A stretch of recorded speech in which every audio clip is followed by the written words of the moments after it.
और खबर अब गाजियाबाद से, जहां गाजियाबाद के कविनगर में हर्षवर्धन जैन द्वारा चलाए जा रहे फर्जी दूतावास से सभी अलग अलग देशों के झंडे उतरवा दिए गए हैं। साथ ही जो बंगला फर्जी दूतावास के लिए रेट पर लिया हुआ था, जिस पर हर्षवर्धन की नेम प्लेट लगी हुई थी, उस प्लेट को भी उतार दिया गया है। साथ ही पुलिस अब हर्षवर्धन जैन द्वारा बनाए गए नेटवर्क को लेकर पड़ताल में जुट गई है कि आखिर कौन कौन लोग इस नेक्सस में शामिल हैं।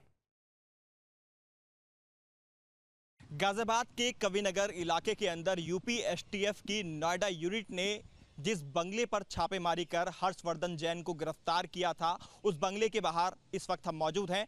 इस बंगले पर परसों तक अलग अलग देशों के झंडे लहराते हुए दिखाई दिया करते थे, लेकिन अब वो सभी झंडे हटा दिए गए हैं। यहाँ तक कि हर्षवर्धन जैन द्वारा रेंट पर इस बंगले को लेने के बाद जो नेम प्लेट अपनी यहाँ पर लगाई गई थी, साथ ही एम्बेसी का नाम लिखा गया था, वो नेम प्लेट भी अब यहाँ से हटा दी गई है, उखाड़ दी गई है। और जो बंगले के असली ऑनर है ये आप देख सकते हैं, सुशील अनूप सिंह, ये इनका बंगला है और 6 महीने से हर्षवर्धन जैन द्वारा इसको रेंट पर लिया हुआ था। ये जानकारी हर्षवर्धन जैन के जो पिता हैं जेडी जैन, उनके द्वारा ही दी गई। उनका कहना था वो अलग रहना चाहता था, इसी वजह से रेंट पर ये बंगला ले रखा था और आलीशान बंगले में रहकर वो फर्जी दूतावास चला रहा था। और जब इस बात की भनक यूपी एसटीएफ को लगी, तब नोएडा यूनिट ने यहां आकर छापेमारी की और उसके बाद हर्षवर्धन जैन को हिरासत में लिया। और हिरासत में लेने के बाद जो सामान उसके पास से बरामद हुआ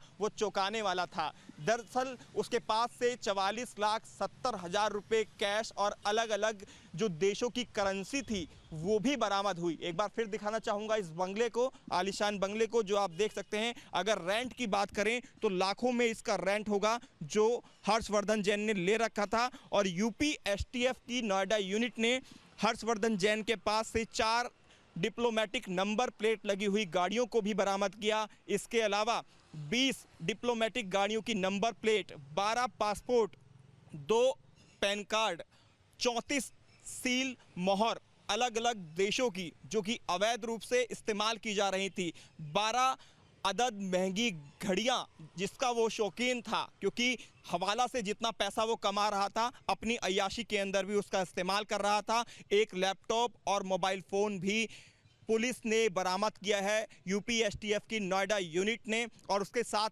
पूछताछ की जा रही है। दरअसल हर्षवर्धन जैन 2011 के अंदर भी सुर्खियों में आया था जब सैटेलाइट फ़ोन उसके पास से बरामद हुआ था। सऊदी कनेक्शन उसका निकलकर सामने आया। उनके पिता जेडी जैन का ये कहना है वो इंपोर्ट एक्सपोर्ट का काम किया करता था और उसकी एवज में पैसे लिया करता था, लेकिन कुछ और ही जो काम था वो हर्षवर्धन जैन कर रहा था यहाँ पर फर्जी दूतावास बनाकर। तो कुल मिलाकर अब अलग अलग खुलासे होंगे जब पुलिस सख्ती के साथ हर्षवर्धन जैन से पूछताछ करेगी, और इस बात का भी खुलासा होगा क्या किसी और सरपरस्ती के नीचे हर्षवर्धन जैन ये पूरा काम कर रहा था। क्योंकि अकेले हर्षवर्धन जैन की अगर हम बात करें तो वो अकेला ये सब नेक्सस नहीं कर सकता, यानी उसके साथ और भी तमाम लोग जुड़े होंगे। जो कड़ियां हैं अब वो खुलनी बाकी हैं और उनके नाम भी सामने आने अभी बाकी हैं। वीडियो जर्नलिस्ट राकेश चौहान के साथ हिमांशु शर्मा, न्यूज स्टेट गाजियाबाद। जहां भक्ति है हर शब्द में, कथाओं में छुपे हैं दिव्य रहस्य और ज्योतिष देता है जीवन को दिशा। धर्म से जुड़ी हर बातों को जानने के लिए हमारे चैनल स्तुति को सब्सक्राइब करें। चैनल पर जाने के लिए इस लिंक पर क्लिक करें।